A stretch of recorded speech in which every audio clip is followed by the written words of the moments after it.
Hey everybody, this is Griffin. So this is going to be kind of a weird episode, and I wanted to give you a heads up about it and sort of explain why we made it the way that we made it. So if you've been listening to the show for a while, you've probably realized that the last couple arcs of Amnesty have been a lot more collaborative in terms of figuring out where the whole thing is going. I've been fairly open about how I don't have this big structured plan like I had for Balance, and that's been really exciting for me, and I know it has been for the boys too. And in sort of setting the stage for the finale, we all kind of decided that we wanted to make that last little bit of world building also fairly collaborative before we threw all the characters in and see how they fair. And it's it's still kind of up to me to form the adventure, if you will, of that final arc based on the decisions that the boys have made about their characters and how they've responded to the events of the last episode. And so it's not just we're fully scripting the whole thing out. Rather, we're just sort of setting the stage, I think, is the best way to put it. And in talking about it, we decided that it would be very helpful not just for all of us, but for all of you, or if you have fallen off the show for a while and are just getting back into it, to have a bit of a primer for everything that you need to know about the world before we go into the last handful of episodes of Taz Amnesty. And instead of just doing the Adventure Zone where I just barrel down the camera and tell you everything that's happened in the story, we wanted to do something a little bit more weird than that. So this episode, it features some clips from past episodes of pertinent data that you need to have as we go into the finale. But there is also some new stuff in there, some scenes that are, I would say, semi-scripted, semi-improvised, that give some detail on how Kepler has changed after the collapse of the mountain. No big decisions were being made behind the scenes. I would say it is mostly vague hints about where the characters are in the convening months after the collapse. And so I don't feel guilty we should have rolled for that. So this episode is partially scripted, some scenes giving some new details about the world and what is going to set up the events of the finale, and a lot of it is also sort of details that you need to know about some of the big mysteries that we have in the world moving forward. We have a guest performer, Hal Lublin, a friend of the show from We Got This, who we came up with this idea 4 days ago, and so it's been a real rush job trying to put it together, and we've been excited to make it. But and Hal managed to get us his audio within the span of a few hours, which is pretty remarkable. So thank you to Hal. And that's it. I will come back in the break to talk to you again. And then in 2 weeks, we will have the first episode of the final arc of Taz Amnesty. So I hope that this tells you everything you need to know before we get to that point. And here it goes.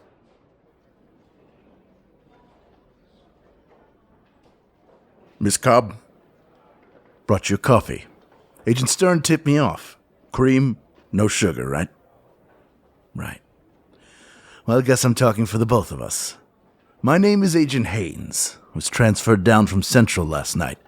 Beautiful country out here.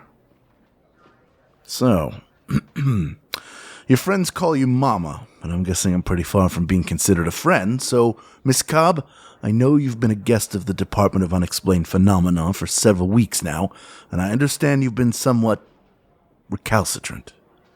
I was brought in because I excel at helping people be more helpful. I can appreciate your situation. I can, Miss Cobb. You have a secret you feel could shatter the world if it got out. And let me assure you, it's out. An extraterrestrial entity tore the top off your mountain and sent it tumbling through town. Many of your residents saw one of these beings with their own eyes. Saw your associate corralling it back to your inn. You've been here a while, so maybe you're not aware.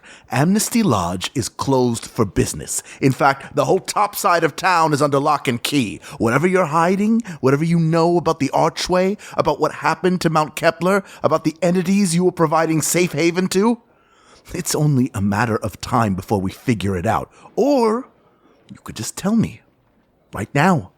You could explain to me why you designated yourself the sole warden of planet Earth. And I could expedite your release so fast, you could take that coffee to go. Still hot. I'll tell you what I told everyone else. You answer me one question, and I'll tell you what you want to know. What happened to all my guests at Amnesty Lodge? Turn off the feeds. Look, we don't know. The inn was stripped clean by the time the FBI arrived. I mean, we found the bat cave you had going on in the cellar, but nobody was there. Well, all right, man. All right. Yeah, I've been keeping this a secret for a few decades now. And Haynes, it's got me real tired. So, it was about a year ago now that things started to change. You know what? I'll give you the usual spiel.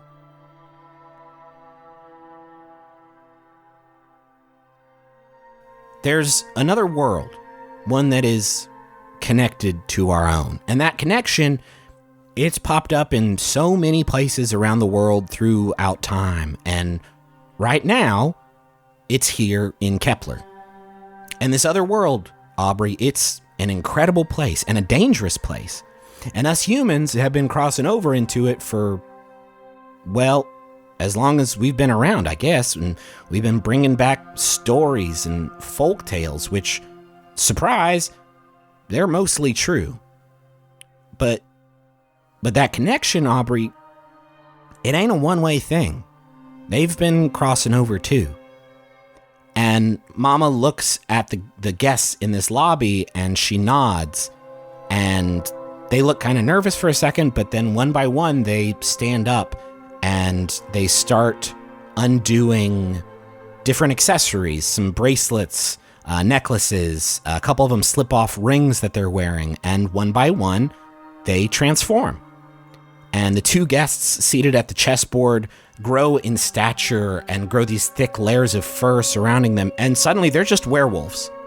And the guest that was dusting the piano turns transparent and spectral, and Danny's skin starts glowing slightly, and her eyes turn this dark orange, and her teeth become long and pointed. And you are suddenly standing in this lobby with a bunch of monsters. Oh, okay. Mama says, you okay? You all right? Yeah. I know this is a lot. No, I've watched movies and TV shows before, so this actually isn't as surprising as you might think. She kind of laughs and says, most people don't take this as well, so I'm glad that you are. Listen. Well, it's one of those things where, I've always, no matter how skeptical you are about, like, sci-fi and fantasy stuff, there's also always, like, a part of your mind that's like, but maybe. And so this is one of those things where it's like, yeah, okay. Yeah, sure. She says, so that's the truth of the matter. Monsters are real. But as is the case with so many of life's most profound curiosities, well, there's a lot more to it than just that. Now, there's something I need to show you, but before we do anything else, Aubrey, I need you to swear on your life that you're not going to tell another soul about what you learned tonight. Can you do that? I don't want you to take this lightly. This is like end of the world level secret. I need your absolute discretion on this. Mama, not only do I swear on my life, I swear on the life of Dr. Harris Bonkers, PhD. Whoa. Is Dr. Harris Bonkers with you? Is Dr. Harris Bonkers always with you? Do you mean like spiritually? And physically. Oh, yeah, the term I've been thinking about a lot, and I think Aubrey has now that she has done real magic is familiar. Yes. Okay. Yes. But I think maybe for this, I think just because it's dangerous, maybe she left Dr. Harris Bonkers with Danny. Okay. Mama says, I don't mean to scare you, Aubrey. It's just, can you imagine what would happen if the wrong people learned about a place full of magic and monsters and everything? What they might do to take advantage of that kind of power to own it. Mama, let me reassure you right now. I can make fire with my mind. I'm not really scared of anything. So She says, I know that, but it's important you understand the gravity of the situation, because I've dedicated my entire adult life to keeping that stuff out of the public eye. It is the most important thing we do around these parts. And you're walking a bit further into the woods, and she starts to explain. She says, okay, so this other world, it's called Sylvain. Sylvain, Aubrey, it's an incredible place. It is a living world, and I mean that literally. Whole place is alive, sustaining its inhabitants with this magic power, and that's a thing that those inhabitants are understandably pretty protective of. But problem is, throughout history, those gates on our side have been popping up all over the place, and humans have been crossing over into Sylvain and making a mess of things. Made some bad blood between us and the Sylphs. It's hard to blame either side, really, because where these gates appear on Earth, so do we call them abominations. But don't you worry none about that, though. That's mine and Barclay's cross to bear, not yours. But the worse that things got in Sylvain, because of the humans, the stricter their laws got. And today they got some pretty draconian laws in effect governing who can and can't live there. And the outcasts, well, they don't really got anywhere to go. Hence the Amnesty Lodge. I give those sylphs a safe place to sleep at night, and that seems about the least that I can do for them. And Aubrey, I don't know nothing about your life and what you want from it, but you could be safe there too, I think. Somehow you fit into this picture. I know it. So, all right, so the Pine Guard was established after the abominations first started appearing in Kepler back in 1988. And some concerned citizens around town found out about the monsters and about Sylvain, and they took it upon themselves to start fighting back in secret. And their ranks have fluctuated since those days. Folks, died fighting the abominations. Some packed up and left town. This computer used to belong to a dude named Thacker. He was with the Pine Guard from the start, too. He kept notes on everything they ever fought in this, the oldest functioning computer on this fucking planet. And he kind of slaps his palm against it, waiting for it to start. And he says, about 6 years ago, Thacker took off in the middle of the night without a word to anyone. And he kind of sighs and he looks around the office and he says, there's a lot of that going around these days. Holy shit, that's Thacker. Mama, where the fuck did you find Thacker? Mama kind of sighs, and then she hobbles over to a load-bearing sort of pillar in the center of the room. There's a few of these sort of strewn about. She leans up against one to take some weight off her ankle, and she says, all right, so, God, where to fucking start? Y'all are a bit new to this, so there's a bit of context you're probably missing out on. I've been doing this for 30 years, and you used to be able to set your watch by the abominations. They've always been dangerous, but they used to be predictable. But now they're getting stronger. They're starting to break the rules. Out of curiosity, what was that last abomination like, the one I missed out on? It was wet. It was a real watery one. And it gathered around water and made itself bigger, and it was a watery monster thing. And she kind of chuckles and she says, so, let me get this straight. We get a powerful fire-wielding magician that joins our party. And the next abomination is made out of water? Don't you think that's a heck of a coincidence? Oh, wait. Are you saying somebody planned it? She says, I don't know, but for whatever reason, recently, the abominations, they started playing for keeps. So I went out and I tried to find Thacker. He left years ago. And when she says his name, he kind of lifts his head up and snarls and then kind of leans back down to his sort of focused on the floor position. She says he left years ago. He headed out to Sylvain, see what he could learn about well, where the abominations come from. He went beyond the walls of the city out there. He went into the corrupted lands that surround Sylvain, where those unlucky enough to get trapped end up getting, a little nasty.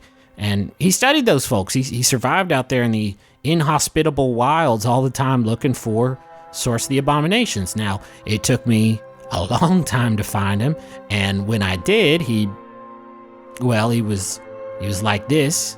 He spent a bit too much time out in the dark. He lost himself out there, but I managed to get him back here. It wasn't easy, but I managed to get him back here, lock him up down here, I haven't been down here in a bit. This actually used to be a safe haven for the Pine Guard, where we did our work back when there were, enough of us to justify having a safe haven.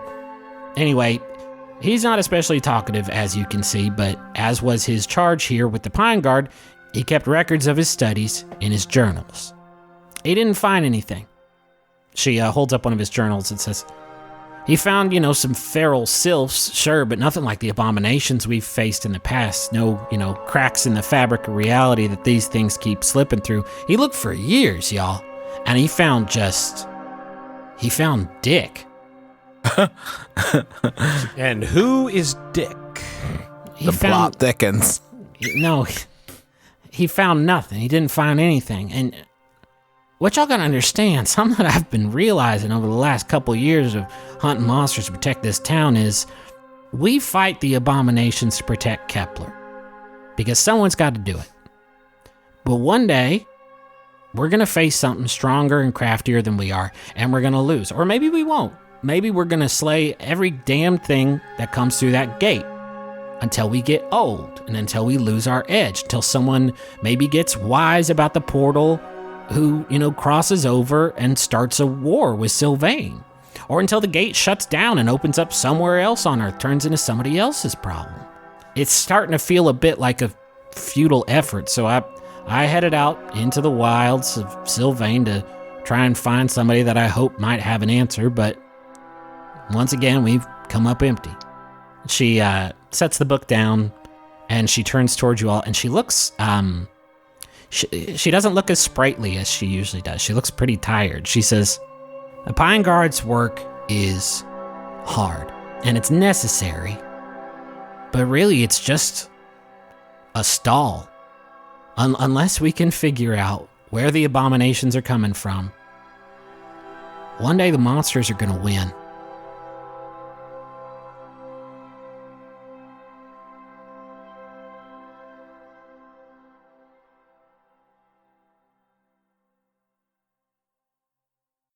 Y'all are talking like I've been clued in on this stuff for 20 years. I'm smart as hell, but can we take it back just a notch? I mean, okay, she's an alien from a dead planet who jumped out of a hole in my brain. I don't see what's tripping you up with that, Drake. Technically, it was a wormhole that I had planted in your brain to communicate with you from across the cosmos. Right. Like I said. And then you put one of them holes in my head to help bring you here. Exactly. It sounds a lot worse than it actually is. Plus side, you can sword fight and stuff now, if that's your thing. All right, gang, come on, focus up. Let's call this meeting of the chosen club to order.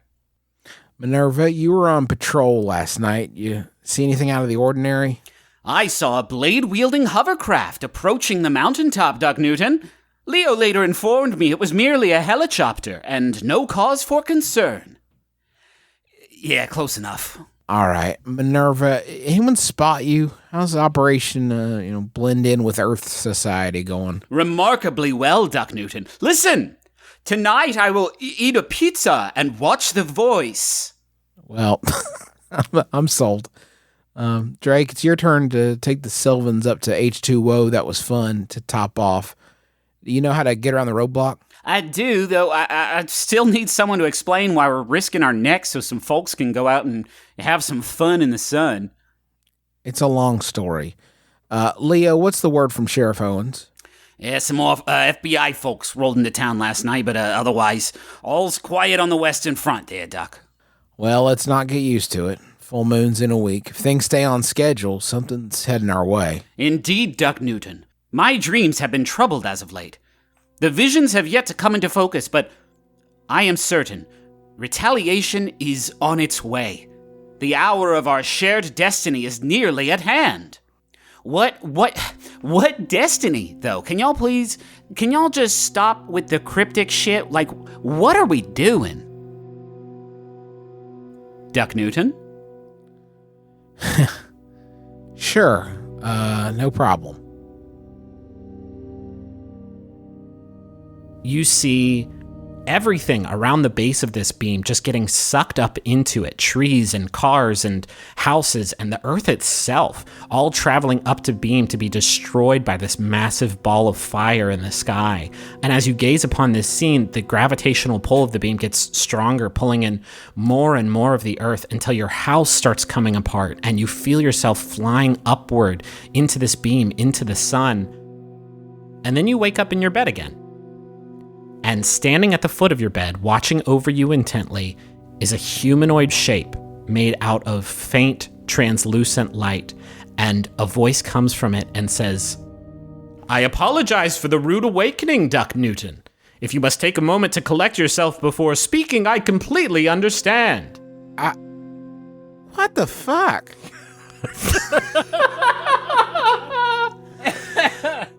My name is Minerva Duck Newton, and I am here to tell you you've been chosen to fulfill a fate of cosmic importance.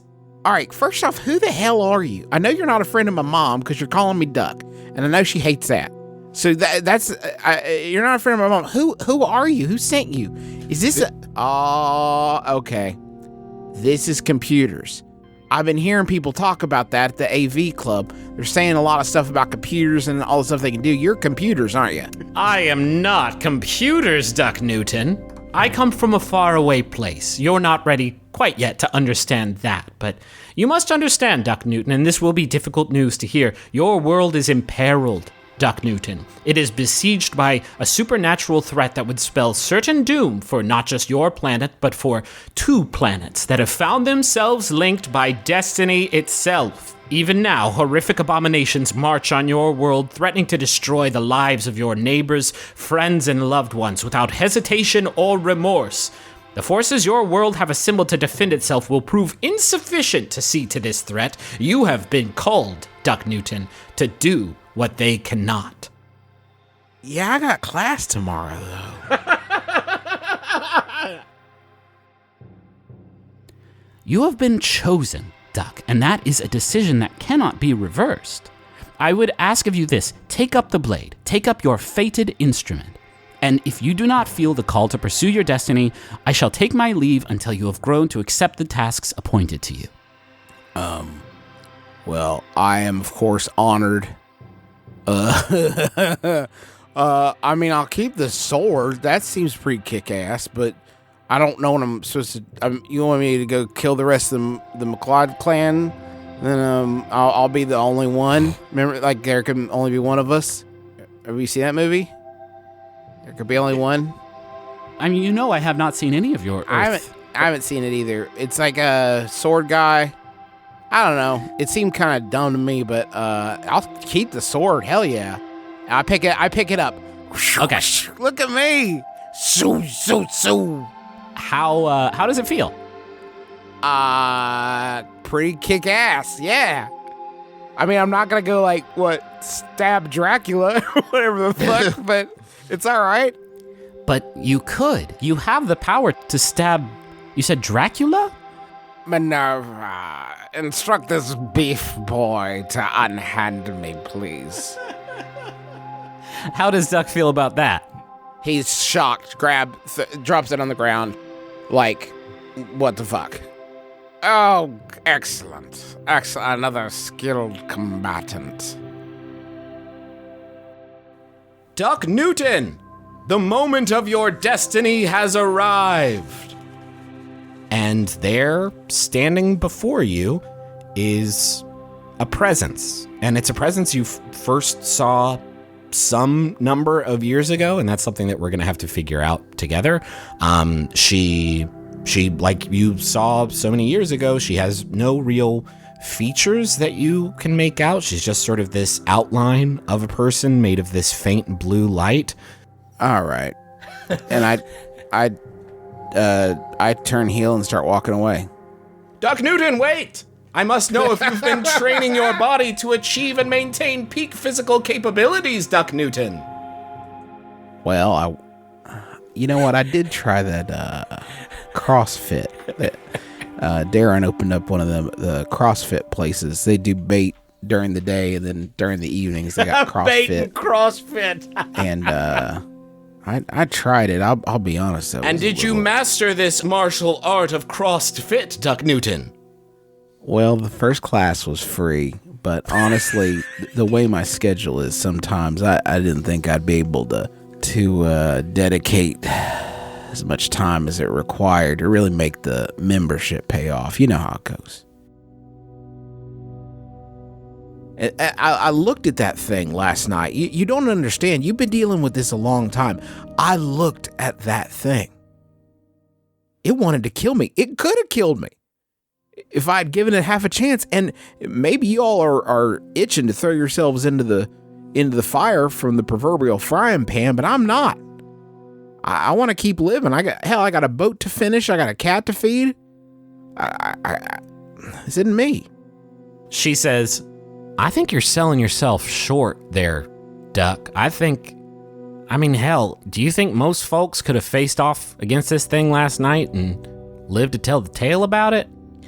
I mean, I'll admit that I'm tougher than your average. I was going to say bear, but I mean, that's technically, I guess, still accurate. But I mean, really think about this for a second. I mean, walk through it with me. We could sit here and make all the plans we want. And then we go out into the forest, right? And we find it. And then it sees me and I see it. And then I rear back and what the fuck finishes that sentence? Seriously. What do? Do I run up and punch it in its stomach? Am I going to spin kick it? What exactly is the plan here that your buddy sure, I'm kind of hard to kill, but I'm not exactly, packing heavy artillery over here. What about your special item in the chicanery? Oh, God, Ned, I told you to throw that thing away. I don't throw anything away. I'm a big, hairy hoarder. I told you earlier that my world, like yours, was tethered to an alien planet besieged by abominations from the other side. Mm-hmm. This was only part of the truth. I was the war counselor for my people. I pushed us into a conflict with that alien world. Our steel and fighting prowess crashed against their insectoid chitin and hive mind coordination, and there were losses, incalculable losses, on both sides, but ultimately, our world lost the war. They left us with just a handful of survivors.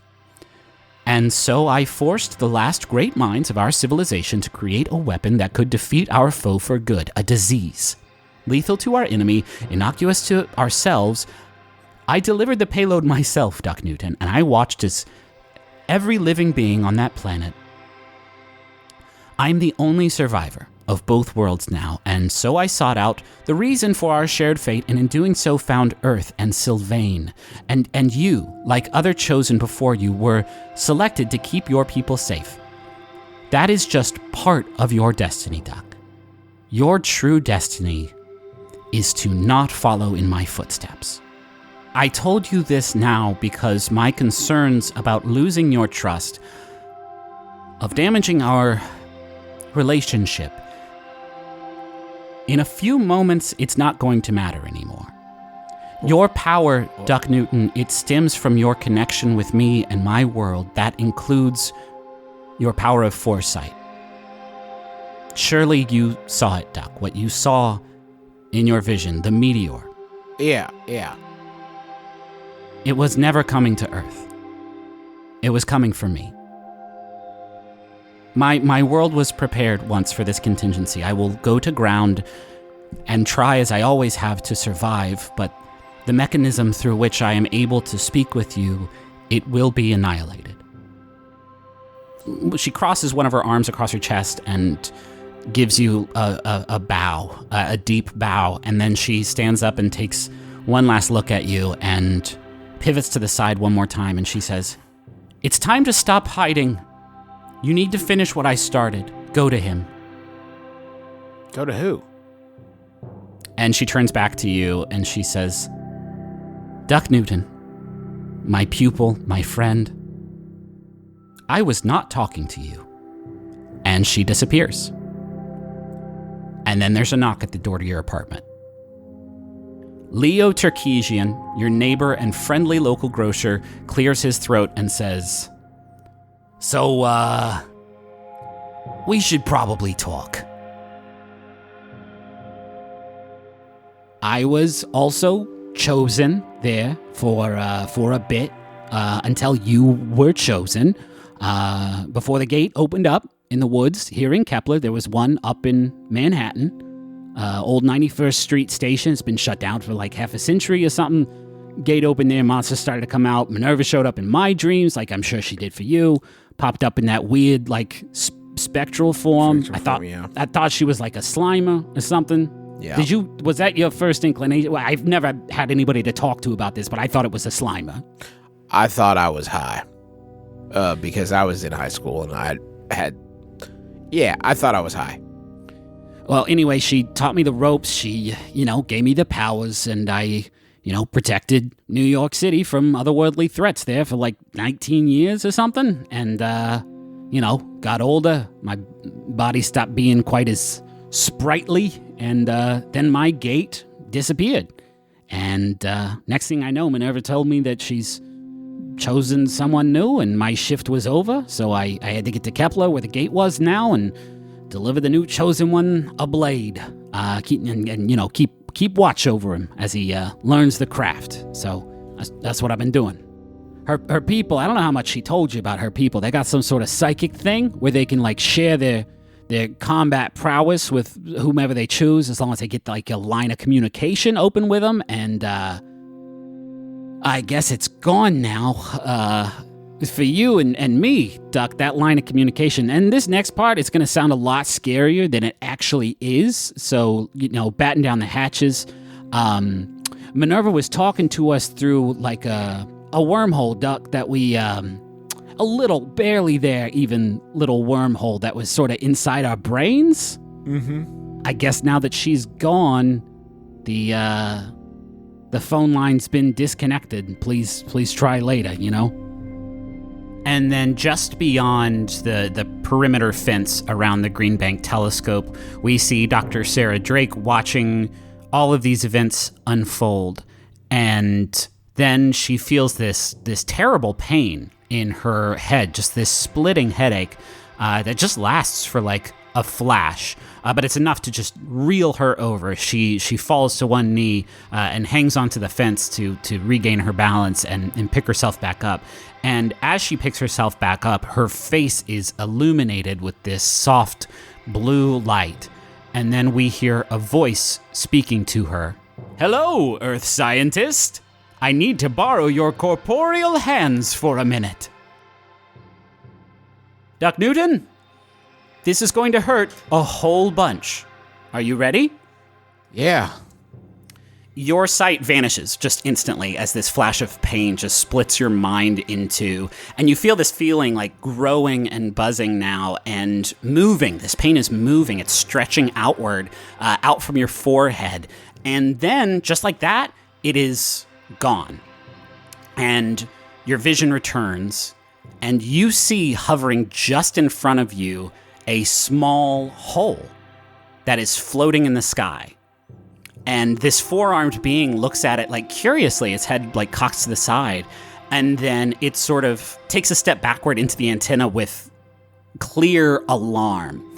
And then it is thrown back as you are by this beam of piercing green light that bursts downwards through the clouds above into the antenna of the telescope. And this hole that just came out of you, it is crackling with this green energy and it's expanding. And through that hole, Duck, you see something. You see a vision of these ruins, of these like toppled pillars and collapsed walls and these like obliterated pieces of large, inscrutable machinery, all of which are completely dormant except for one. And in front of that device, you see a shadow approaching faster and faster, and then she leaps and she's here. She's holding this massive two-handed sword with both hands, and she's careening through the air before sliding to a perfect halt on these two large wooden sandals. And then she looks back over her shoulder at you, her real, tangible shoulder, and she says, "Thanks for the lift, Duck Newton." I had it.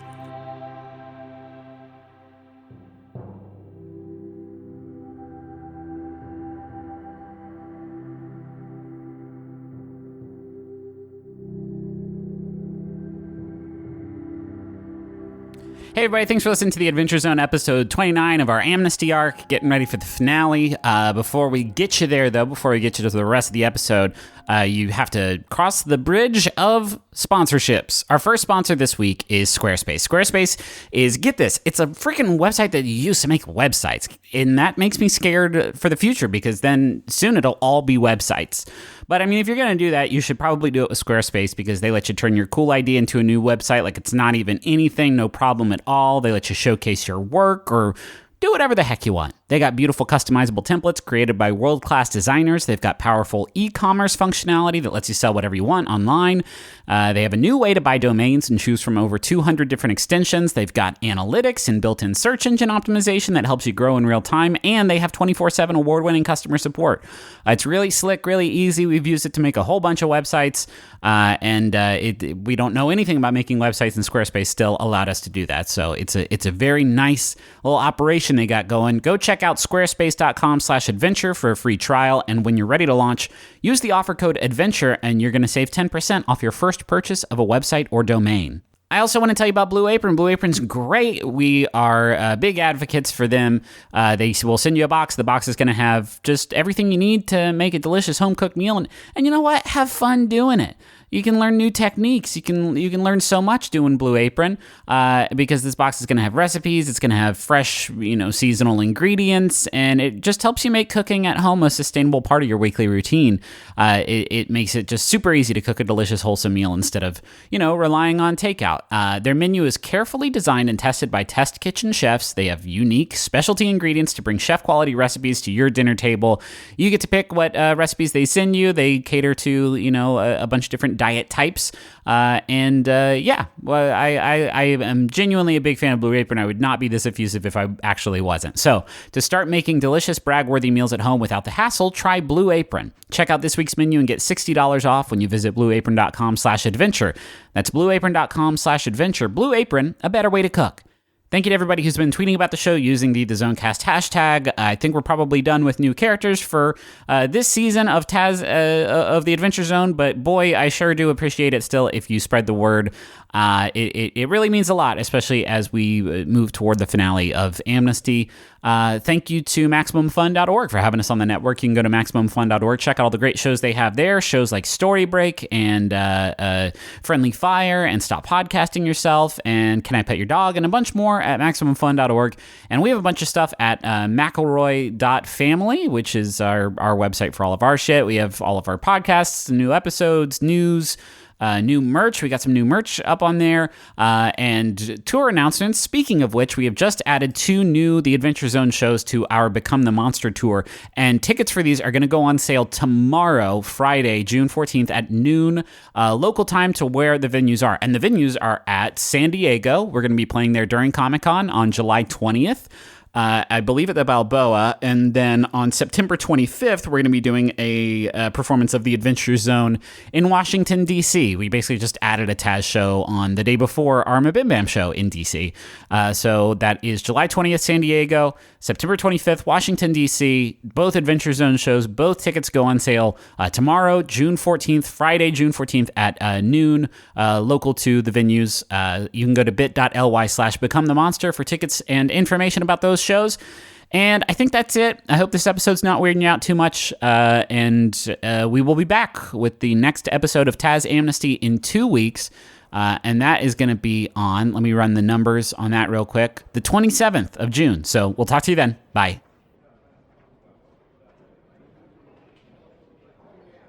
There is a great deal you're telling me that wasn't included in Agent Stern's report, so either he's truly incompetent or he has some reason to hide this from us. Agent Haynes, I'm sure I don't know what you're talking about.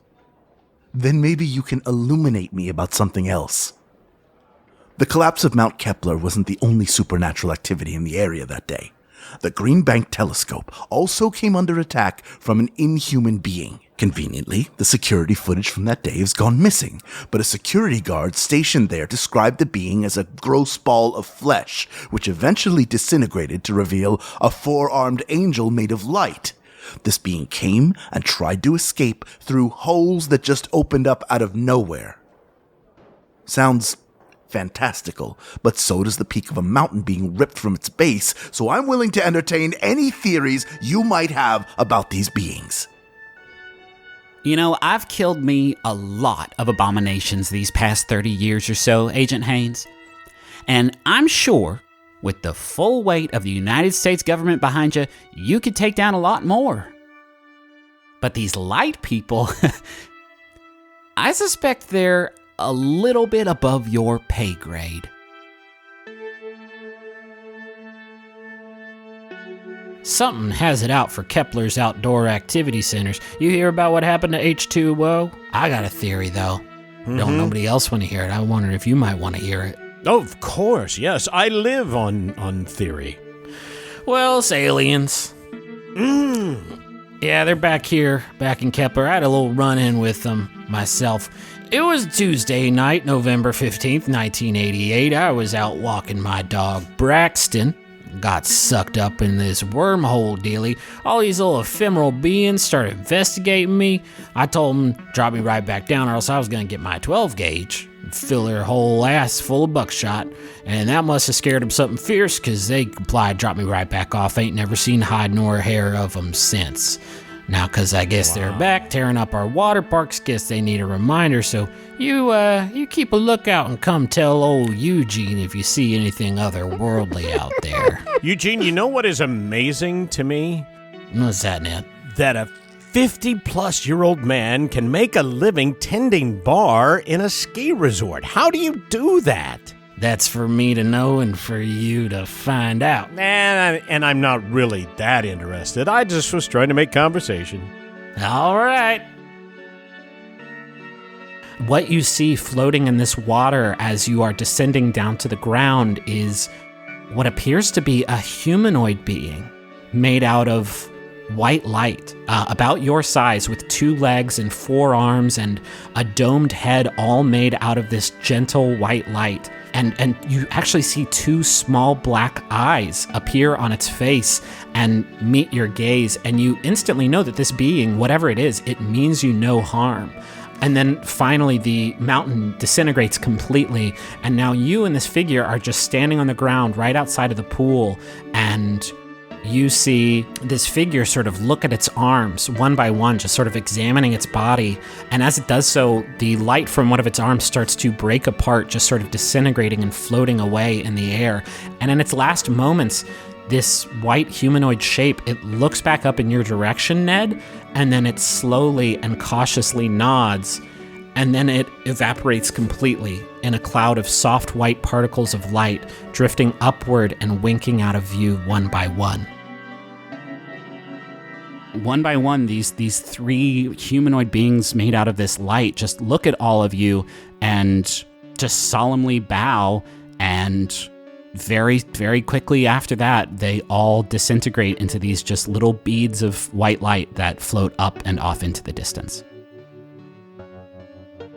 So, you're gonna feel some impulses to probably get your dander up when we go in here. I need you to just keep it calm. I spent all fucking night trying to keep this thing alive.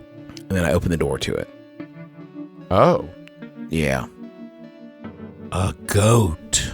Well, no, you look at the legs, you can kind of see. Who is this? I don't know. It doesn't speak English or like human, as near as I can figure. I was hoping y'all would have some ideas. About idea. ideas about the goat man. Yeah, like how to figure out its plan. Now that I'm saying it, it does sound pretty fucking dumb. And with that, the goat man stands up from the table and sort of gets yanked back by the handcuff attached to its wrist and looks at you, Duck, and he smiles and he says, Duck! This goat man is going to be in a lot of the futures that I see. He is, as far as I can tell, quite important. A beloved character. He says, you are going to need to keep him safe, and you're going to need to keep him undiscovered, and you're going to need my help to do so. Like, you can read the emotion on this Bigfoot's face, and it is frustrated, and it is confused, and it is looking at the two people that it led here, and then it looks over and it sees you, and it smiles, and then it steps backward and disappears. You think it's trying to start a fight? Yeah. I think it might be trying to, I don't know, destroy whatever, the anonymity, the peace that comes with it between Earth and Sylvain. Because if you think about, it's taken forms of things we know to make these attacks. It's setting us up. I have a thought. Maybe it's trying to start a war between us and aliens. Barclay and Mom are just kind of staring at you. Okay, it could be that. We'll put that down as A. Yeah, You're not. Are you writing it Yep. up there? yeah, I'll write it. With He writes. aliens. Barclay takes it and writes A:aliens ? And then in parentheses, I don't know why Duck got on aliens. And then in parentheses, But B, how about B? he writes B. And it's a government facility, right? Yeah. I'm saying, if you wanted to start a war. This is getting a little Mars Attacks for my tastes. I tend to deal with Duck sort said of the aliens. I didn't say Yeah, aliens. I know he said aliens. I'm dealing with local, werewolves and stuff. I can't start talking about aliens starting a war with the But government. I didn't say aliens. I want to make it clear. I want it on the record. Right next to B, Aubrey didn't say aliens. Duck said All right. aliens. He writes that in parentheses. I think we're going to investigate the machinery, see what's going on with that. And as you get there, you actually realize that it is cast in bronze or something to be kind of a statue or a memorial in the shape of this big pile of broken machinery. And there is a stone plaque on the ground. And it reads, Green Bank Observatory, 300-foot telescope, collapsed November 15th, 1988. I very rarely have the opportunity to actually speak to one of my targets. You've caused me some amount of trouble, but obviously nothing I could not surmount. And you're being modest, Ned. It's not my actions entirely that led to this town being whipped up into a tizzy. I must say that before I even got here, you set the stage very nicely. I'm not here to fight, Ned. I was just curious. I guess I'll leave you to it. Good luck with everything. No spoilers, but you're going to probably need it. Wait, one last thing. Where's the partition? Where have you hidden him? What was he? The goat man. Where did he end up? I figured out everything else in this town, but that was the one thing that eluded me. Why? Why do you need... Oh, God, Ned, you're just as difficult as you were back in the hotel. I don't know why I expected anything different. Can you at least tell me why you're doing all this? Why would you stir up a fight that's going to destroy so many lives? You said I was a target? Take me out then. Just take me out, but taking out the entire town and all these people, that doesn't make any sense. Not to you, obviously. It doesn't make sense to the spider when you step on it, but some spiders need to be stepped on. I'm going to go now, Ned. This is really, if certain bodies found out what I was doing here, I would get in no short amount of trouble. I will, oh God. If it doesn't, oh God, you're right. Oh, okay. I'm sorry, Ned. This really was unnecessary. It was hubris, and you please accept my sincere apologies. And he whips on his heels. He pulls the trigger on the Narf blaster. What you're able to see, it is difficult to surmise, not because it is so like abstract and complicated, although it super is. It is so bright inside of this rift that it actually hurts to look at it. But what you see is a facility, like this enormous scientific facility from what you can tell. And it's largely comprised of like this one massive, tall, cylindrical chamber. And your vision through this rift, it's at ground level.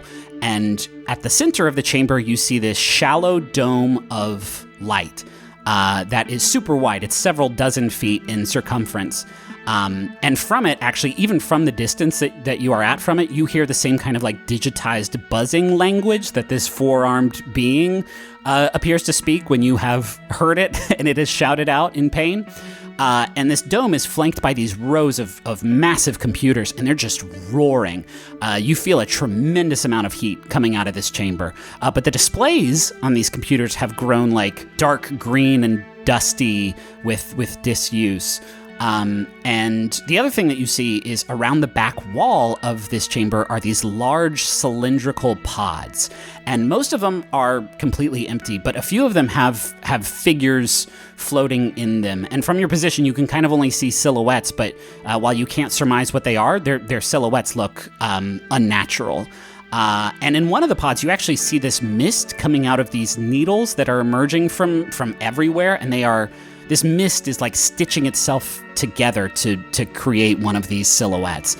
And then you look up from the ground floor, and your eyes can just barely take in what you see without just searing pain. You see beams of light, countless beams crisscrossing the walls of this chamber as it extends upward beyond what you can see. And each beam appears to be like projecting out of a large metal ring and then just crossing the length of the chamber before landing in a ring like directly across from it. And there's just hundreds of these beams, you assume, although they are far too like painfully brilliant for you to count. And you look over and you see Minerva, who is seeing the same things too. And then this four-armed being manages to shake off the sword and start to run forward. And then that dome at the center of the room, you see it like bubble upward, and then this shockwave bursts out of it, and you see it blow the dust upward from the machinery surrounding it, and the entire chamber shakes as this dome just screams, and then the shockwave passes through the rift and collides with the four-armed figure and just cuts it in half. And its two halves just float upward and disintegrate instantly like vapor, and the rift instantly disappears. And Minerva, her mouth is open, and she sheathes her sword, and she sits down and kind of puts her elbows on her knees, sitting inside of the telescope, and she has this huge smile on her face, and you see her starting to tear up, and she says, "Have you seen that world before, Duck Newton, that world of light?" No, nothing like that. She looks up at you and extends a hand, asking for you to help her up. I do. She rises to her position well above you, and she says, "I am not quite sure what that was, my friend, but I assume that they know who we are. And hopefully, now, Duck Newton, now they know what we're capable of."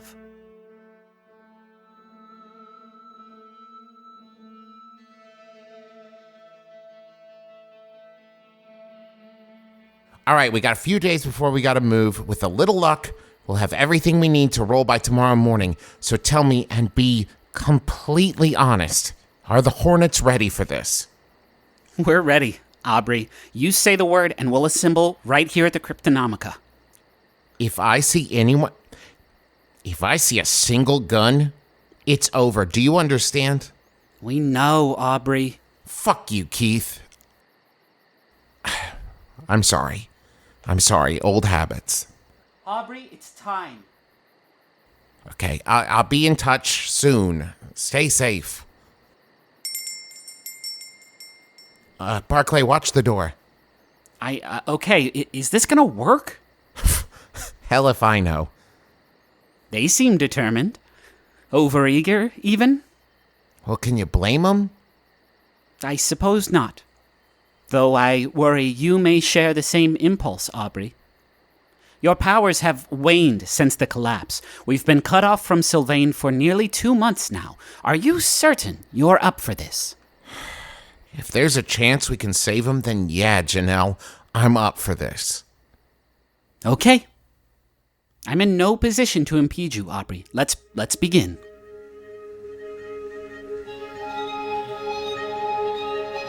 It's not working! Quiet, Aubrey. You've done impossible things before. Find that strength. Channel that strength. Remember the power that dwells within you. Please. Magic, please.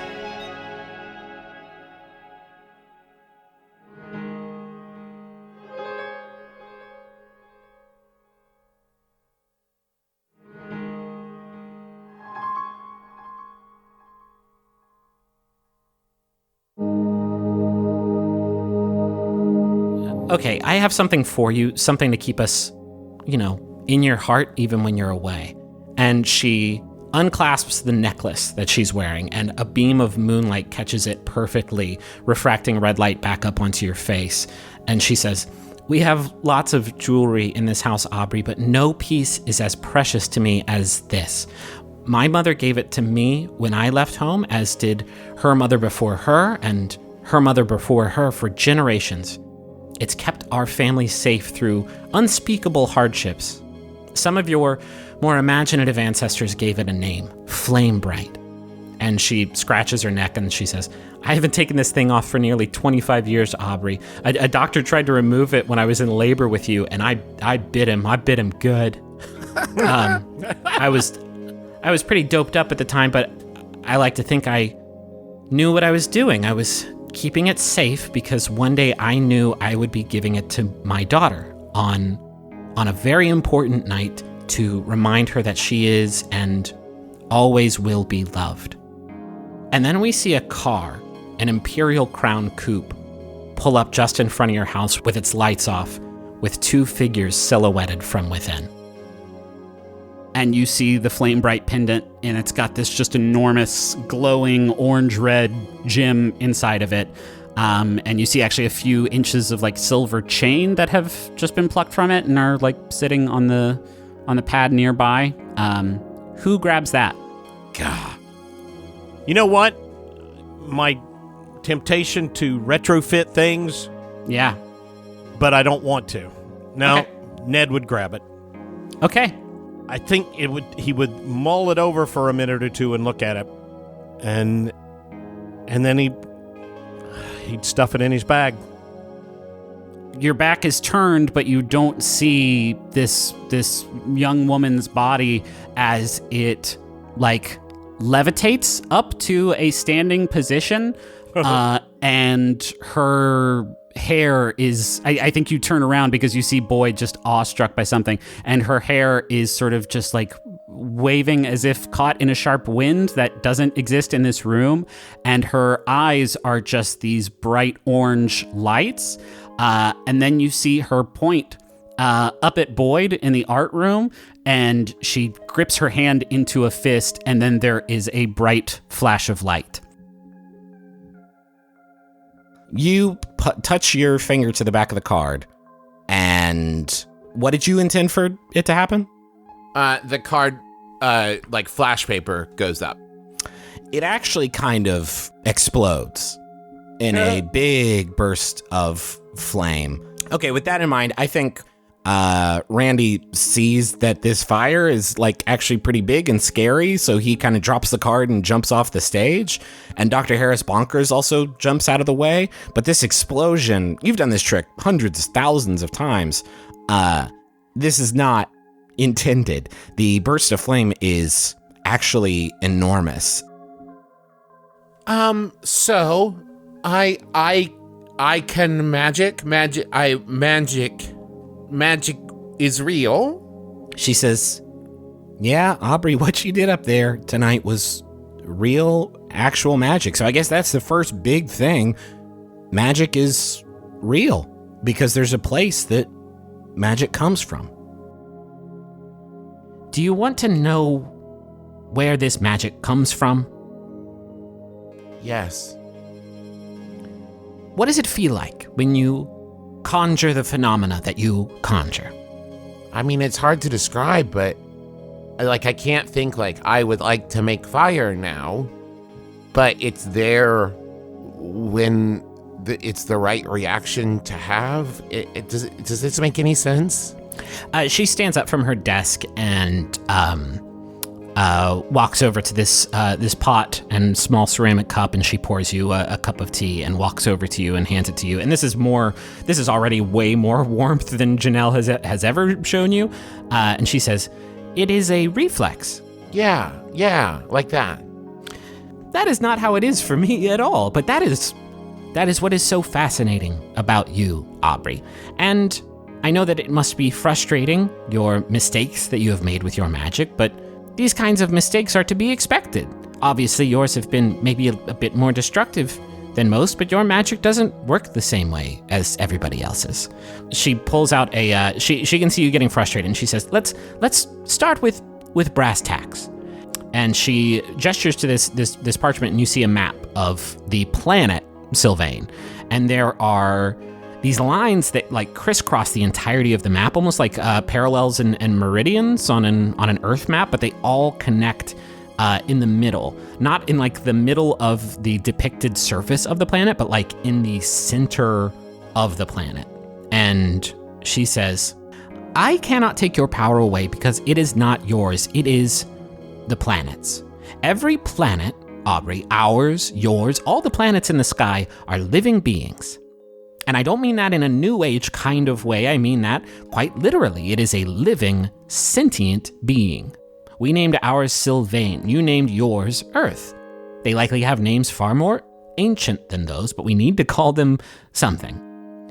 And like you've figured out, magic doesn't work like it does in your stories. You don't cast fireball when you want to summon a fireball. When we use magic, we're not channeling some energy from within ourselves. We are beseeching the planet to change itself, to meet our needs. Improving your magic, Aubrey, making your magic safer is simply a process of learning how to ask for that power more specifically. It's to become a better conversationalist." And the interpreter turns back to face you and gives you a little bow, and she says, "Again, my sincere apologies. I wish she'd stop coming here. It's her world's fault that Sylvain's dying in the first place." And the words you just heard did not match up to the mouth movements that she made. You get the impression that she actually asked you a question with the words she was speaking, and she is waiting on a response. I'm sorry? I said, do you need an escort to... She's just as bad as the rest of them. She's just taking what she wants with no concern for our people. Is everything okay? Yes, everything's okay. God, she can't even pay attention for a moment, even in the presence of royalty. And I think with that, she just kind of smiles and nods, and you get the impression that she just said bye to you in some way with her mouth words, and she starts to leave. She talks like right over you, almost like she can't hear the words that you're saying, and she places a hand on your cheek, and you realize that you've been like sobbing as she's been talking to you, and she says, "Today it is okay to take care of yourself and to allow others to take care of you and to mourn." And that's when you realize she is dressed the way that she's dressed because you just came from your father's funeral, and then you realize this is not your memory at all. This is the memory of Alexandra, the newly christened audience to divinity and interpreter of Sylvain. Oh, shit. And Dewey's form is floating in front of you, and he is motionless, but his wounds are gone. And then floating on the other side of Dewey, a figure appears, and It has a hand extended and pressed gently on Dewey's chest. And this figure is a woman. And you get this like feeling when you look at her. And it's the kind of feeling you get like when you swear you've met someone before, but like 1,000 times stronger than that. Like this presence feels like it could be like family, like it could be your sister if you had one. And you feel this like warmth and familiarity with this figure, this person who so closely like resembles you in a way. And they actually look a little bit surprised to see you. And she does a little wave. What do you do? Magic? Are you magic? And it's taking shape. This fog is as the keys get closer, and they go into the gate of the cell that you're in, and you hear the lock click, and the gate swings open, and this fog has fully taken form. It's Deputy Dewey, and he's a ghost. I would like to touch the crystal now, Griffin. Like just as the skin of your finger makes contact with it, it pulls in your whole hand. Your whole hand is now on the surface of this crystal. Both of them are pulled to its surface almost magnetically. The prevailing feeling that you have right now in this moment is one of absolute certainty that you are dying as you touch this thing. And eventually you push backwards off of the crystal and you fall back away from it. And as you fall, you haven't taken any harm from this thing that just happened as you touched the crystal, which is the good news. As you fall, you land in a flower bed. This is Sylvain. This is the heart of her. This is the thing that sustains all life on this planet. It is the source of all magic that we know of. It was the source of those things, I should say. Sylvain, the entity inside of it, the entity that sustained this world, is gone now. And as a result, this planet cannot sustain us. The corruption beyond our city's walls, the same corruption that inhabits your Pine Guard chronicler, it is a reaction to Sylvain's disappearance. We call it the Quell. It is not a malevolent force, Aubrey. It is doing what it thinks it needs to do to salvage the planet. It is killing us before we can kill it. Where did Sylvain go? Nobody's quite sure. She disappeared when we were attacked some centuries ago by humans from your world who found a portal and crossed over and shattered the crystal on the surface. They took shards of it home as souvenirs, Aubrey. I'm still quite sore about it, but some people think that Sylvain is dead. Some people think that she is just weakened because of the damage done to her heart. Nobody is quite sure, Aubrey, but as a result, the planet is weakened, and yet you are telling me that it seemed to respond to your human touch. Our world has not long to live before the Quell overwhelms us, before Sylvain's light fades for good. And there are those among us who would absolutely destroy your world if it meant saving our own. There are those among your people who would try to destroy our world if they recognize that threat. Don't you see, Aubrey, the tether that connects our worlds, it is built to lead to the death and destruction of both of our people if things escalate beyond our control. If people here in Sylvain, Aubrey, find out that humans who touch the crystal will have their life drained from them to bring our planet back to life, that is not a secret that I would prefer to get out there, Aubrey. You can't say anything like that out loud here ever again. Do you understand me? You are holding onto the big crystal with one hand, and you're holding onto the flame bright pendant with the other. And for a moment, the crystal in the center of Sylvain, it regains its color just with a flush. And as it does so, you notice it is the exact same hue as the flame bright pendant. And both of them now seem to be illuminated by this just beautiful spiraling light from within. And you would be able to appreciate this if you did not feel like you were, if you were like you were dying. And You feel like all of the magic that you have gained some mastery over the last year, you feel it just sort of draining out of you, and you feel yourself getting weaker and weaker, and then you feel a furry hand on your shoulder who pulls you backward, and Vincent says, "Aubrey, are you okay? Aubrey, you did it." And you look around and like it's still like dark out. It is still like ominous and creepy, but like the storm is not at the gates anymore. It looks like just any other sort of rainstorm. It is not sort of the apocalyptic wall of death that it just was a few moments ago. And you actually see everybody who was like charging in after you. They have stopped and are looking with awe, like at your surroundings. And some of them look scared. Some of them are just like cheering. And Vincent says, "What's going on with your eyes?" And you see actually in the glint of his armor that they are both orange now. "Why am I being kept here?" Thacker? Thacker is the name of this one. He is an unintentional host. Who are you then? At this moment, we seem to be Thacker. but that is not who we are supposed to be. What have we done wrong? Oh man, where to start? Are you from Sylvain? Sylvain Can no longer sustain the life that tramples her surface. We are the counterweight that aims to bring the planet back into balance. Will you release us? You help me help you, and please don't attack me when I open this door. Are you opening the door? You know what? No, I'm not. Okay. I'm All gonna right. go fucking get Mama.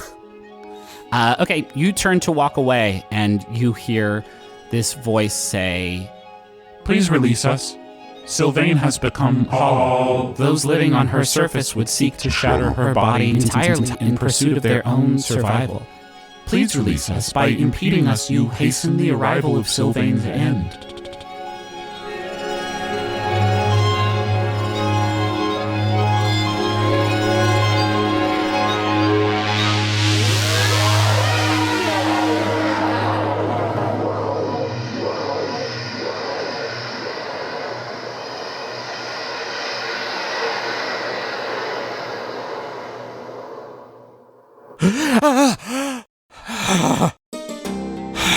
It worked. Holy shit.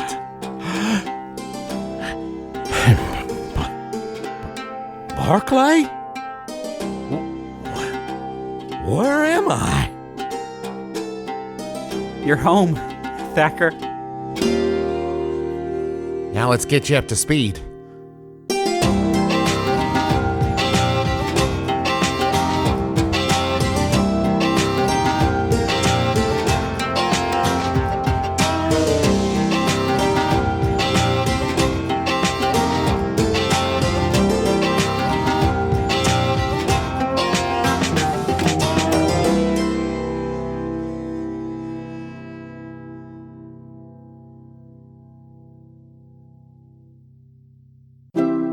MaximumFun.org. Comedy and culture. Artist owned. Listener supported. We are the host of My Brother, and Me, and now, nearly 10 years into our podcast, the secret can be revealed. All the clues are in place, and the world's greatest treasure hunt can now begin. Embedded in each episode of My Brother, and Me is a micro clue that will lead you to 14 precious gemstones all around this big, beautiful blue world of ours. So start combing through the episodes. Let's say starting at episode 101 on. Yeah, the early episodes are pretty problematic, so there's no clues in those episodes. No, not at all. The better ones, the good ones, clues ahoy. Listen to every episode repeatedly in sequence. Laugh if you must, but mainly get all the great clues. My Brother, and Me. It's an advice show, kind of, but a treasure hunt, mainly. Anywhere you find podcasts or treasure maps. My Brother, and Me. The hunt is on.